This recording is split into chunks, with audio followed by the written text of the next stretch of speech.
সাড়ে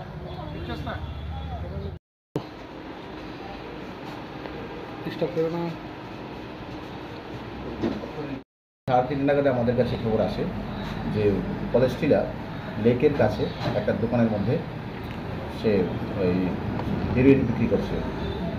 তো এই খবরের ভিত্তিতে আমি আমার থানার সাব ইন্সপেক্টর নারায়ণদের, অন্যান্য অফিসার, কলেজ সদস্য ওসি এবং অন্যান্য স্টাফদের নিয়ে তৎক্ষণাৎ আমরা রেড করি। তো রেড করে সাথে সাথে আমরা অ্যাকচুয়ালি রেড হ্যান্ডেড ওর দোকানে ছিল, ওর দোকান আমরা সার্চ করেছি, প্রপার লিগ্যাল ফর্মালিটিস মেনটেন করে আমরা সার্চ করেছি ভিডিওগ্রাফির মাধ্যমে।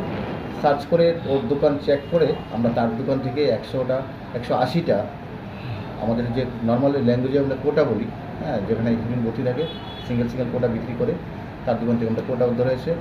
পাশাপাশি আরও আমরা সার্চ করে তার দোকান থেকে 22টা কফ সিরাপ উদ্ধার করা হয়েছে। সে তাকে জিজ্ঞেস করার পরে সে স্বীকার করেছে আমাদের কাছে সে কফ সিরাপ এবং যে হিরোইনগুলি ছিল সে এগুলি বিক্রি করার জন্য রাখছে এবং সে বেশ কয়েকদিন ধরে পুলিশকে ফাঁকি দিয়ে এইসব মাঝে মাঝে অন্য কিছুর সাথে বিক্রি করছে। তো আমরা সাথে সাথে গ্রেপ্তার করে তাকে নিয়ে আসি এবং তার দোকানের মধ্যে আলাদা করে রাখা ছিল ক্যাশ টাকা ছিল 2000 সামথিং। ওই টাকাগুলোকে জিজ্ঞেস করলাম, বলে স্যার এই টাকাগুলো সে ওই বিক্রি কোটার টাকার বিক্রি মূল্য এগুলি। তো টাকা আমরা সিজ করেছি, সাথে সাথে তার মোবাইল সেট সব সিজ করলাম। থানায় অ্যারেস্ট করে আনার পর তাকে আমরা ইন্টারোগেশন করেছি। ইন্টারোগেশন করার পর তার থেকে কথা অনুযায়ী কোর থেকে মাল আনছে, কে বিক্রি করছে, তার থেকে মাল দিতে ওকে দিয়ে যাচ্ছে। সেই ইন্টারোগেশনে করে আরও 3টি নাম আসলো। 3টি নাম আমরা রেড করেছি। ওদেরকেও আমরা লালমাটিয়া এলাকা থেকে অ্যারেস্ট করেছি। দোকানদারের নাম ছিল দীপ্তনু সাহা।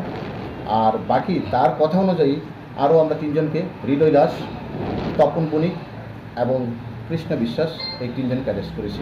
আজকে আমরা এই 4জনকে আমরা কোর্টে ফরওয়ার্ড করব এবং ওদেরকে মেন যে প্রিন্সিপাল একুজ ওদেরকে রিমান্ড এনে বাকি আরও যারা যুক্ত আছে এই ব্যবসার সাথে টোটালি চেইনটা ব্লাস্ট করার জন্য আমরা আজ রিমান্ডে আনার জন্য কোর্টে মাননীয় আদালতে আমরা প্রেস করব।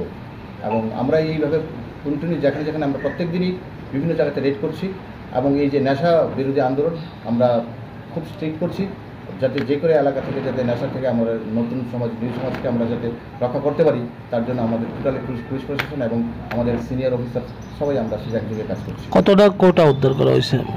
ওর দোকানে পেয়েছি 180টা কোটা। এটা 2.3 গ্রাম হয়েছে।